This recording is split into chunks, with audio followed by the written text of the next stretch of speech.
Pemirsa, tim kontroversi Metro TV sudah bersama dengan Menteri Pertanian Republik Indonesia, Andi Amran Sulaiman. Pak Amran, terima kasih sudah menerima kontroversi. Sama-sama. Pagi-pagi sekali kami datang ke tempat Pak Amran jam 6 pagi. Sebenarnya terlambat. Kami bangun jam 3 tadi. Karena kami mau mencari beras ke sini, Pak. Beras apa ya? Tentunya bukan beras oplosan, karena itu yang akan kita bahas. Ada. Penting sekali di Republik ini, geger karena temuan beras oplosan. Pak Amran, tapi yang menarik, kami kemarin mengamati pernyataan Pak Amran di DPR. Pak Amran mengatakan ini inisiatif dari kami untuk melakukan uji sampel terhadap 268 merek beras. Kenapa itu menjadi inisiatif? Apakah sebetulnya itu bukan tugas utama Kementan yang kami tahu, Pak? Jadi gini, awal mulanya adalah kami membaca data BPS. Karena pertanian tidak mengeluarkan data lagi. Data tunggal adalah BPS yang kita harus percaya.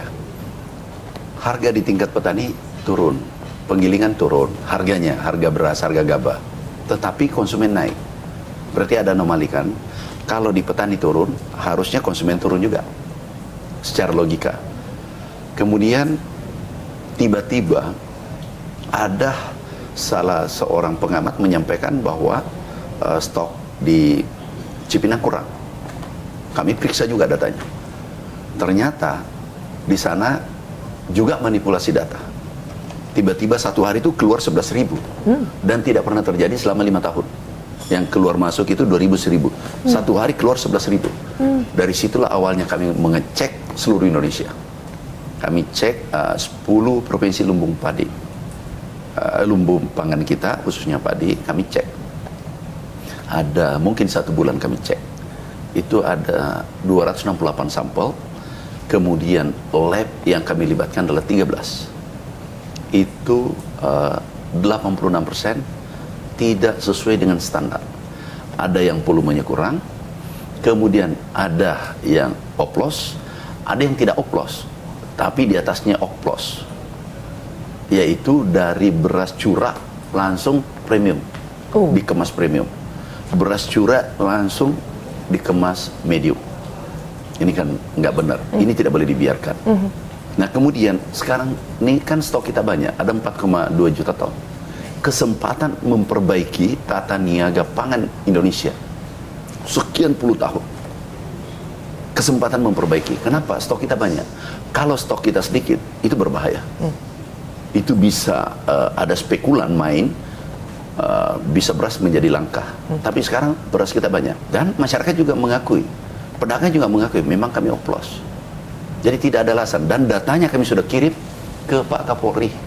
Itu sudah kirim ke Pak Jaksagung. Mereka mengakui terang-terangan ya, Pak? Mengakui di lapangan. Itu pedagang yang... Kan ada di berita tuh. Itu di level mana yang akhirnya mengakui? Apakah yang sudah diperiksa oleh kepolisian itu yang mengakui? Di kepolisian juga yang kami terima, mereka mengakui. Dengan alasan apa, Pak, mereka berani mengakui cari keuntungan itu? Dan tidak ada bilang itu kelalaian, langsung saja mengakui begitu. Jadi kami minta, bukan keuntungan. Dan ini menurut saya keserakahan. Dan ingat, beras itu adalah pangan strategis, vital kalau bermasalah. Ini kesempatan karena stok kita banyak. Ya. Bapak kemarin makanya bilang ya, kali ini berani tidak takut ada guncangan karena stok kita banyak. Iya. Kalau stok kita kurang, spekulan masuk, ini bisa goncang ini pangan dan ekonomi kita. Oke. Tapi sekarang stok kita banyak. Makanya banyak yang bertanya, Pak, kenapa baru sekarang? Selain tadi karena alasan itu, apakah karena ada pembeda lain, Pak? Dulu pernah kami lakukan, masih ingat ada salah satu PT yang besar, kami tutup. Ini kami sudah wise, kami beri peringatan. Hey teman-teman, jangan permainkan konsumen. Juga jangan permainkan nasib petani. Petani sudah alhamdulillah aman. Atas arahan Bapak Presiden, HPP dinaikkan. Oke. Pak Menteri, pernah sampai ada yang ditutup. Tapi di tahun ini ditemukan lagi, bahkan temuannya parah sekali. Iya. Pertanyaannya kan kenapa sih Pak ini terus berulang? Kalau kita berbicara soal mafia beras, mafia pangan, ini persoalan klasik tapi yang tidak pernah tuntas. Begini, bukan persoalan. Kita ini harus sadar bahwa setiap detik pasti ada orang yang benar, ada orang yang salah, ingin berperilaku yang tidak baik. Jadi kita bangun sistem. Jadi tidak akan pernah hilang namanya kejahatan selama bumi ini masih ada. Nah, kita pemerintah harus berani mengambil sikap, membereskan masalah-masalah seperti ini. Tidak mungkin tuntas sampai kiamat. Oke. Tidak mungkin. Masalah selalu ada. Kuncinya adalah keberanian dulu ya Pak? Harus. Bukan persoalan keberanian. Kami termasuk bukan berani. Orang yang baik adalah jangan membiarkan orang melakukan kejahatan. Kalau tidak biarkan, itu sama dengan beternak kejahatan. Jangan kita biarkan mereka berbuat salah. Selama ini ada pembiaran dan ada backing-backing Pak? Kalau ada berbuat salah, saya tidak bisa di Kementerian Pertanian saja selalu saya beritahu. Kalau ada berbuat salah, ya harus ditindak. Nggak bisa kompromi. Karena kita beri efek jerah. Dan itu pesannya juga Ibu Ketua Komisi 4 kemarin. Kami terima kasih. Ibu Puan juga menyampaikan hal yang sama. Kami terima kasih. Jadi kita saatnya sekarang memperbaiki. Oke. Menata kembali. Betul. Dan jangan sampai ini menjadi anti klimaks Pak. Ya. Makanya kita menunggu tersangkanya, mafianya itu yang mana? Nanti dan ditindak pidana tidak benar-benar akan dihukum tidak? Itu nanti mungkin pertanyaannya bukan di saya, di penegak hukum. Ya pasti. Nah, kalau di pertanian, ini pertanian, kejadian pertanian selama kami ini sudah 10 bulan ya, kabinet ini ya. Baru 6 bulan di Kementerian Pertanian aku beri sanksi 11 tersangka, saya copot eselon 2, 3 demosi banyak, dan tersangka eselon 2 1 sekarang DPO. Kalau di bawah kami, kewenangan kami pasti tindak. Nah, kalau persoalan beras ini kami sudah serahkan tertulis ke penegak hukum. Kapolri, Kejaksaan Agung. Ya, dan sudah diperiksa. Satgas Pangan sudah periksa sejak tanggal 10. Ada 26 merek sudah diperiksa, ada 10 perusahaan. Tapi Bapak puas tidak dengan penegakan hukum terhadap para mafia beras atau mafia pangan yang selama ini dilakukan oleh penegak hukum kita, Pak? Adakah evaluasi dari Kementan, Pak? Saya kira Satgas sekarang bekerja dengan baik. Minyak goreng, tersangkanya kemarin pupuk palsu ada 3. Minyak goreng ada 20. Jadi kinerja kepolisian cukup bagus. Kita menunggu ya yang kali ini, Pak. Karena kan Bapak bilang mereka sudah pada ngaku sebetulnya. Iya. Ngaku berarti udah gampang nih kalau penjahatnya sudah ngaku. Yang tanya ngaku itu dari media. Dia mengaku, beberapa media aku baca kemarin mengaku, dan juga tim Satgas yang turun juga mendapatkan data yang sama. Mereka adalah produsen-produsen besar, Pak, produsen-produsen utama. Kalau kami ya, kami tidak melihat besar, kecil, sedang, tapi yang kami lihat adalah konsumen.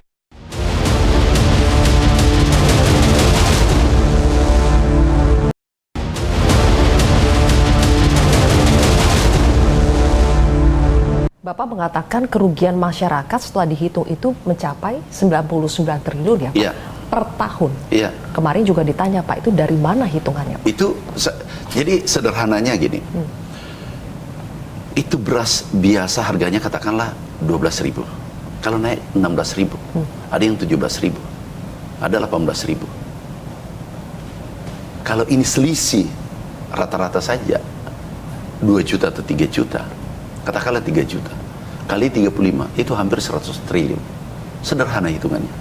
Karena ada porsi premium berapa persen, medium berapa persen, kemudian beras biasa berapa persen, ini dikalikan dengan delta selisih. Itu sangat mudah. Itu perkaliannya sangat mudah. Itu potensi ya. Itu 1 tahun. Kira-kira gimana kalau 5 tahun? Gimana kalau 10 tahun? Sudah 10 tahun terjadi. Persisnya ini sudah terjadi berapa lama? Kita tahu atau tidak nih, Pak? Itu mungkin di penyidik nanti yang tahu. Tapi yang jelas, dulu 2017, itu kami tutup. Perusahaan besar. Kami tutup bersama Kapolri waktu itu. Melakukan hal yang sama. Ada beberapa merek waktu itu. Kali ini bisa ditutup juga nggak sih, Pak? Ya, kita berdoa. Berdoa yang terbaik untuk Indonesia. Dan gini, Mbak. Kadang orang tidak sadar. Ini beras ini adalah disubsidi pemerintah dan vital. Ya. Kalau ini bermasalah, negara bermasalah. Ini harus dijaga betul. Mudah-mudahan di hilirnya, di penegak hukumnya betul-betul tegas ya Pak. Iya, Karena kami yakin. masyarakat tegas. jangan sampai ini anti klimaks Pak, karena selalu masyarakat merasa kami sudah dirugikan, Iya. tapi apa gantinya buat kami? Ini pertanyaan saya berikutnya Pak. Iya. Setiap kali ketika ada kerugian-kerugian yang dialami oleh masyarakat, kami bingung harus kepada siapa kami minta ganti rugi. Iya.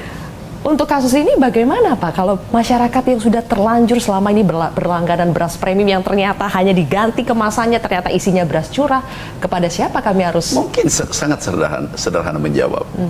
Dia bawa ke lab, baru komplain ke produsennya, selesai. Jadi kalau katakanlah minta ganti rugi, katakanlah langganan nih, ya kan? Sudah langganan, yang dulunya dianggap premium padahal beras curah. Selisihnya tinggal hitung, aku sudah beli sekian ton. Minta dong pada yang Produsen. mudah kan? Masa minta sama Menteri Pertanian? Berterima kasihlah pada Menteri Pertanian, Pasti. pemerintah. Oke. Kalau bicara ke depannya Pak Amran, harus ada pengawasan dan kemarin juga disampaikan oleh salah satu anggota Komisi 4, harusnya uji sampel seperti itu dilakukan secara rutin dan berkala. Iya, Kebetulan kali ini Kementan yang berinisiatif Pak. iya. Bagaimana mendorong supaya ini betul-betul bisa dilakukan secara rutin Pak? Itu sebaiknya kita lakukan secara rutin. Dan saya kira ada yang membidangi pengawasan untuk itu. Cuma hanya saja kami penasaran, tahu nggak jadi Menteri Pertanian, harga turun itu dimarahi petani, harga naik konsumen marah, harga normal pengusaha kesel. Serba salah ya Pak? Serba salah. Jadi Menteri Pertanian itu harus minum pil tiap hari, pil sabar. Kami sudah terlalu sabar nih. Setelah bongkar ini dituding pencitraan lagi Pak? Iya. Terganggu tidak? Ada Pak, dengan berani tudingan banget. itu? Oh, nggak terganggu. Mau bilang apa nggak peduli. Yang penting kami jalan sesuai regulasi yang ada. Kami agama Islam sesuai Al-Quran, Sunnah Rasul. Kami nggak mundur. Kami nggak peduli mau mengatakan pencitraan. Yang pencitraan itu kalau aku statement tidak ada aku tindaki. Pak Amran, tadi Bapak di awal bilang bahwa tidak mungkin sebetulnya bahwa yang namanya mafia beras, mafia pangan ini kita berantas tuntas. Sampai kiamat pun tidak mungkin, tapi setidaknya kita bisa meminimalisasi. Iya, Itu yang penting kan Pak betul. ya. Meminimalisasi dari segi pemerintahnya, sistemnya. Bagaimana kita bisa menutup celah Pak? Kemarin ada fakta yang mengganggu kami ketika ternyata dioplosnya beras premium dioplos, kemudian dugaannya salah satunya yang dibuat oplos itu adalah pakai beras SPHP Pak, yang dikeluarkan oleh Bulog. Itu bagaimana menutup celah yang seharusnya itu dalam kendali pemerintah Pak? Berarti Anda sudah tahu, ngapain tanya sama saya lagi? Beda Ini kalau Bapak mestinya yang aku bilang, yang Pak. tanya, dapatnya di mana tuh? Ini kan harus tanya balik, dapatnya di mana? Dan itu kami terima laporan seperti itu. Ya kan Pak? Dan itu kerugian negara. Ya. Bayangkan kalau 1 juta, menurut informasi laporan kami itu 20% dipajang, etalase, 80 dioplos, 80%. Itu baru laporan. Tapi ini Satgas lagi bekerja. Kalau itu terjadi, ini berandai-andai kalau ya, kalau itu terjadi, 2.000 saja selesainya, atau dijual 3.000 kali 1 juta, 3 triliun. Itu kerugian negara. Bukan kerugian masyarakat lagi. Kerugian masyarakat juga sebenarnya. Karena itu ada di dalamnya, orang tidak sadar, di dalamnya itu ada subsidi pupuk kan. Iya. Ya ini harus diberesin. Baik kalau begitu.